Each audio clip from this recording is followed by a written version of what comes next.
Halo teman-teman semua, dalam video kali ini kami akan membahas mengenai seni kontemporer dan hubungannya dengan permasalahan sosial politik di Belanda. Seni kontemporer adalah segala seni visual yang dibuat pada masa kini. Banyak perbedaan pendapat tentang dari tahun berapa masa kini tersebut dimulai. Sebagian besar sejarawan seni akan menunjuk pada akhir 1960-an sebagai titik balik bagi dunia seni, dari seni modern ke kontemporer. Namun, beberapa pendapat menyatakan bahwa periode seni kontemporer sudah dimulai setelah Perang Dunia Kedua, yaitu tahun 1945. Ada pula yang berpendapat jika periode kontemporer baru dimulai pada tahun 1980-an. Hal ini disebabkan oleh garis pemisah antara modernisme dan seni kontemporer yang tidak mutlak dan banyak seniman yang masuk ke dalam kedua kategori tersebut. Periode seni kontemporer ditandai dengan pengaruh secara global, keragaman budaya, dan teknologi maju. Seni kontemporer merupakan kombinasi dinamis dari media, material, teknik, konsep, dan subjek yang begitu beragam. Seniman kontemporer tidak membatasi diri mereka pada satu medium saja. Media seni kontemporer mencakup seni lukis, patung, instalasi, grafiti, ilustrasi, komik, fotografi, videografi, dan masih banyak lagi. Misalnya, dalam seni videografi, nama-nama Belanda yang terkenal antara lain Roderick Hitbrink dan Levi van Veluwe. Variasi objek dan penggunaan material yang sangat beragam juga merupakan ciri khas seni kontemporer. Plastik, kaca, dan bahan makanan hanyalah beberapa contoh material yang ada dalam seni kontemporer. Contohnya, dalam instalasinya yang berjudul Pindakaasvloer, Schippers melapisi lantai dengan selai kacang. Seni kontemporer adalah bagian dari dialog budaya yang menyangkut kerangka kerja kontekstual yang lebih besar. Berbeda dengan seni periode sebelumnya atau modernisme yang sering merupakan ekspresi individualitas, seni kontemporer lebih mementingkan dampak sosial dengan masyarakat sebagai fokus utamanya. Oleh sebab itu, banyak seni kontemporer terkait dengan masalah sosial dan politik. Misalnya, Patricia Kersenhout dengan instalasinya Guess Who's Coming to Dinner Too menambahkan perspektif baru pada karya ikonis Judy Chicago, The Dinner Party, salah satu karya feminis terpenting berupa meja segitiga dengan pengaturan tempat untuk 39 tokoh wanita bersejarah. Kersenhout mengembangkan konsep ini dengan memilih 60 wanita kulit hitam dan wanita kulit berwarna yang sering diabaikan dan dikecualikan dalam historiografi. Beberapa seni kontemporer lainnya yang berkembang di Belanda yang seringkali digunakan sebagai media untuk mengangkat permasalahan sosial dan politik adalah fotografi dan karikatur. Berikut adalah penjelasannya. Fotografi merupakan salah satu bentuk seni kontemporer. Sebenarnya fotografi sudah ada sejak tahun 1826, namun pada periode kontemporer lah fotografi secara resmi diakui sebagai seni tersendiri. Fotografi kontemporer adalah segala seni fotografi yang tidak lagi didukung oleh teknik tradisional. Dengan kata lain, hanya fotografi yang dihasilkan dengan menggunakan teknologi baru saja yang bisa disebut sebagai fotografi kontemporer. Selain itu, fotografi yang sebelumnya digunakan sebagai eksplorasi realitas saja, kini menjadi sarana ekspresi. Dari penggunaan kamera digital hingga pengeditan dengan Photoshop, seniman kontemporer menggunakan fotografi sebagai sarana ekspresi dalam beberapa dekade terakhir. Fotografi kontemporer adalah era yang mencakup banyak genre dan teknik, tetapi seringkali rumit untuk didefinisikan karena batas-batas diantaranya terkadang kabur. Fotografer kontemporer Belanda yang terkenal salah satunya adalah Rineke Dijkstra.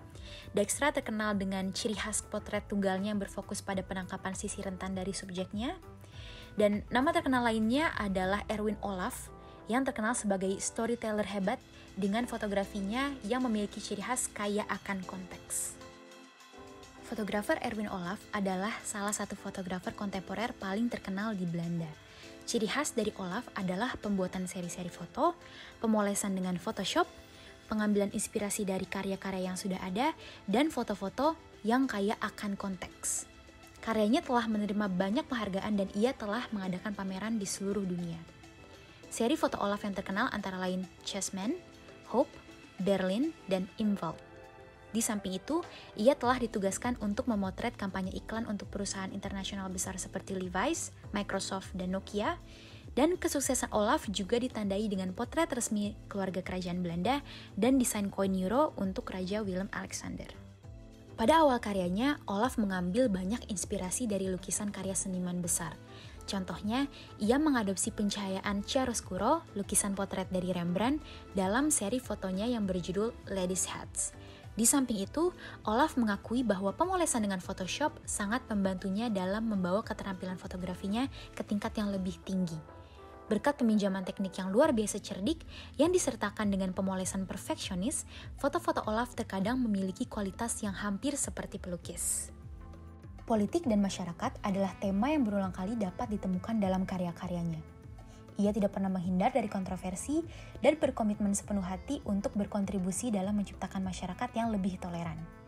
Tema-tema yang diangkat dalam karya-karyanya seperti diskriminasi, gender, seksualitas, perubahan iklim, kesetaraan, kekuasaan, rasisme, kebebasan berekspresi, demokrasi, dan hal-hal tabu lainnya. Misalnya, sebagai seorang homoseksual, Olaf mendorong emansipasi kaum homoseksual dengan mengangkat tema tersebut dalam beberapa karyanya. Elemen-elemen khas Olaf seperti pencahayaan yang indah, komposisi formalis, dan polesan perfeksionis mengangkat foto-foto Olaf ke dalam ranah seni yang tinggi, yaitu memunculkan sebuah perasaan yang meresahkan. Sebagai audiens, kita akan terdorong untuk bertanya, apa yang terjadi dalam foto ini? The Farewell adalah salah satu karya dari Erwin Olaf yang ia buat di dalam series yang berjudul Palm Spring pada tahun 2018. Pada series tersebut, Olaf menunjukkan semakin sulitnya beradaptasi dengan dunia global dengan banyaknya persoalan yang ada, seperti masalah sosial dan budaya di Amerika, homoseksual, ketidaksetaraan gender, ketidakadilan ras, serta hak-hak mengenai reproduksi. Pada series tersebut, Olaf ingin menunjukkan keragaman manusia melalui sudut pandang yang lain. Di samping itu, ia juga menyatukan seksualitas dan cinta yang ada pada diri manusia. Pada series tersebut, terdapat 6 potret dengan latar tempat yang berbeda-beda. Dalam karya The Farewell, kita akan merasakan momen mesra antara dua laki-laki yang kedua keningnya saling menyatu. Dalam karya The Farewell, Olaf memberikan kebebasan kepada penikmat karyanya untuk menginterpretasikan karyanya secara berbeda-beda. Terdapat beberapa penafsiran mengenai karya The Farewell. Yang pertama, karya tersebut dianggap sebagai potret perpisahan pasangan gay yang salah satunya akan berangkat dinas militer. Penafsiran lain mengenai karya ini yaitu kedua laki-laki ini berteman baik atau mungkin merupakan saudara angkat. Ambiguitas mengenai status dan hubungan objek pada karya tersebut tidaklah menjadi poin penting. Momen mesra dan kasih sayang yang kuat yang ditunjukkan pada potret tersebut menjadikan karya tersebut menjadi lebih indah dan lebih manis. Seiring berkembangnya zaman, berbagai cara dapat kita lakukan untuk mengungkapkan ide atau gagasan yang kita miliki. Salah satunya ialah melalui seni karikatur. Karikatur adalah penggambaran ilustrasi lucu terhadap suatu objek nyata di mana fitur atau ciri objek tersebut dilebih-lebihkan dengan tujuan mengejek. Kata karikatur sendiri berasal dari bahasa Italia yaitu caricare yang berarti unik, yaitu yang pertama, objek karikatur biasanya bersifat konkret atau nyata. Yang kedua, karikatur mengandung humor yang bersifat satir serta kritikan terhadap suatu hal. Yang ketiga, biasanya karikatur menampilkan tokoh-tokoh penting seperti tokoh politik atau orang yang terkenal. Yang keempat, dalam objek karikatur biasanya diberi penyimpangan proporsi tubuh seperti kepala atau dagu yang kecil atau bagian tubuh lain yang dibuat lebih besar. Yang kelima, karikatur mengandung cerita berdasarkan kehidupan nyata seperti masalah sosial hingga politik. Yang keenam, karikatur sering dibuat dalam media massa cetak atau digital, khususnya di dalam majalah atau koran. Hadirnya karikatur di dalam seni rupa tidak hanya sebagai seni hiburan atau selingan saja. Akan tetapi, karikatur digunakan sebagai salah satu media untuk menyampaikan kritik, khususnya ialah kritik mengenai politik.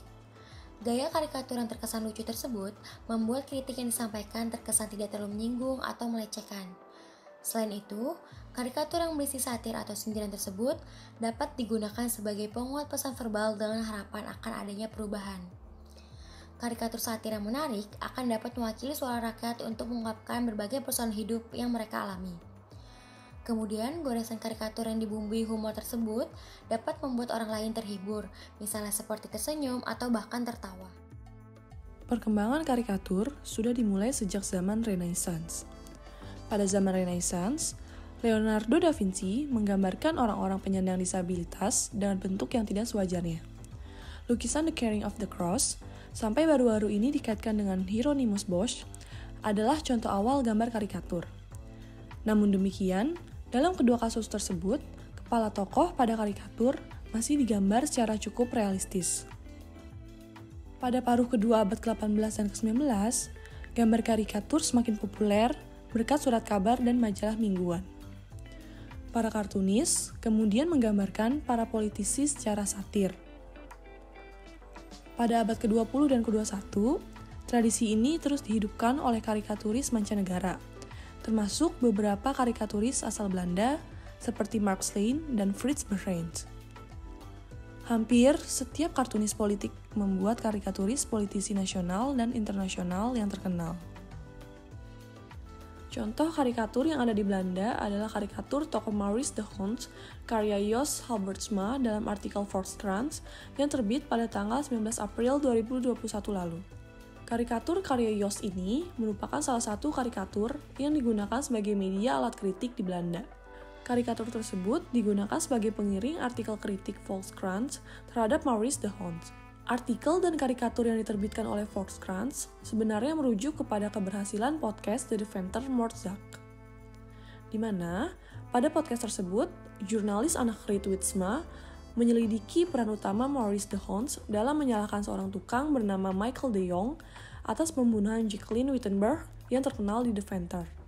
Sang ilustrator berniat menggambarkan kasus tersebut dengan manipulasi media gelap melalui gambar karikatur miliknya. Namun, tanpa diduga sebelumnya, karikatur karya Jos Halbertsma tersebut justru menimbulkan adanya dialog pro dan kontra dalam masyarakat. Pasalnya, dalam karikatur tersebut, Maurice digambarkan sebagai puppet master, karakter antisemitik pada zaman Nazi. Sehingga karikatur ini dapat dikatakan salah sasaran karena menyinggung orang Yahudi. Kesimpulannya, seni rupa dapat digunakan sebagai media untuk mengangkat isu yang terjadi di masyarakat maupun mengkritik suatu pihak, seperti hal yang dilakukan oleh fotografer Erwin Olaf dan juga ilustrator Jos Halbertsma. Karya keduanya tidak semata-mata hanya sebagai bentuk kreativitas saja, namun juga memiliki tujuannya masing-masing dengan harapan tujuan dari karyanya tersebut dapat tercapai dengan baik.